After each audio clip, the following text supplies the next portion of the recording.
I'll show you how to make chocolate macarons with dark chocolate ganache filling. They're so perfect and I'll try to make it easy for you. You will need kitchen scale, and especially if you're new to macarons, measure everything precisely. We'll need 100 grams of egg whites, that's about 3 eggs, and no egg yolk at all.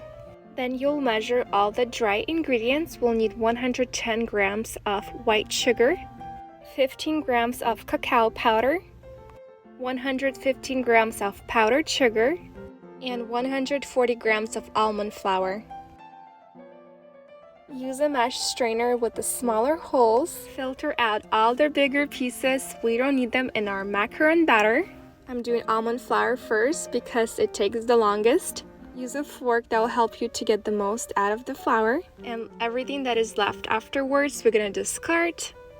Then I'll filter the cacao powder, and you only want to use 15 grams. Cacao contains oil and you'll end up with something that looks more like a brownie and not macaron. So be careful, measure your ingredients correctly. All the extra bigger pieces discard. Then I'll filter the powdered sugar the same way. And this is how much I will discard. Now mix the dry ingredients and set them aside. Whisk the egg whites on high speed until white and fluffy. Then reduce the speed to medium and slowly add the sugar. Mix on high speed until stiff peaks. This is how it should look. It should be very stiff. You can see how stiff the peaks are. That's what we need. Now I'm gonna add the dry ingredients to our wet batter, and I'm actually gonna use a strainer again, and if we have any large pieces, I'm gonna discard them again. So you can see I have some of the larger ones that don't get filtered easily. And this is actually a total larger pieces that we discard throughout the whole time. It's actually not a lot, but they're larger. We don't need that.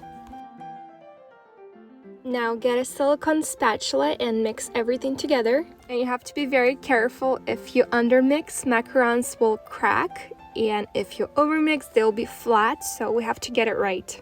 The batter will fall off the spatula like a ribbon. So this is still too thick. And this is how it should look. It's slowly running off the spatula like a ribbon. Now transfer the batter to a piping bag, and you want to do this right away. Don't let the batter sit because it will melt and change its structure, so work with it right away. Now on a parchment paper or a silicone mat, you're going to pipe little circles. You can make them bigger or small, but try to make them all the same size because you're going to put 2 shells together.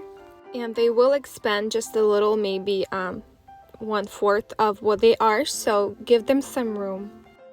Now I'll lay a towel and I'll tap the baking tray maybe like 10 times.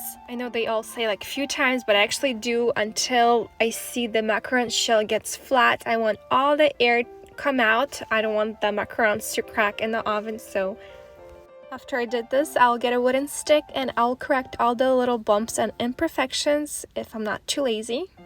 If you do this right away, the shell is still soft and wet and you can do it, but if you wait 5-10 minutes, the shell will get hard and you won't be able to do it. Let the macarons rest until they form a shell. You'll know when you touch it with the finger. Glide your finger across the shell and it's very smooth, nothing is sticking. Preheat your oven to 300 degrees Fahrenheit and on a middle rack, bake for 16 minutes. Okay, look how pretty. Let them cool down completely before removing them.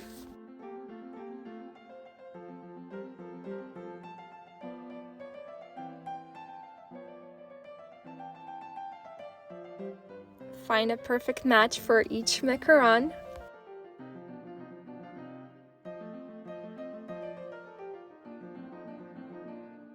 We're gonna do dark chocolate ganache for the filling. Melt 1/2 of a cup of dark chocolate chips. Right now stop and listen. We'll need 1/2 of a cup of cream, but at first you're gonna only add about 1 tablespoon.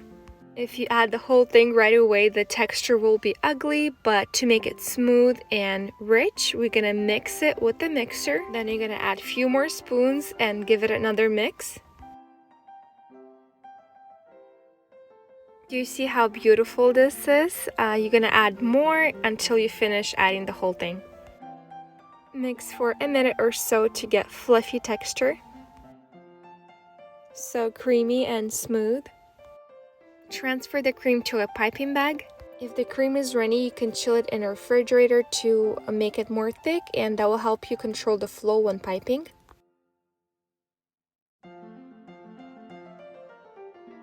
Once it's chilled, I'm gonna make a little opening with the scissors and I'm gonna fill my macarons. I personally think the more cream the better, especially if it's dark chocolate ganache. So if it's that right temperature, if it's not too cold and not too runny, you can put as much as you want. The cream will harden when it's cold and it's gonna be so good.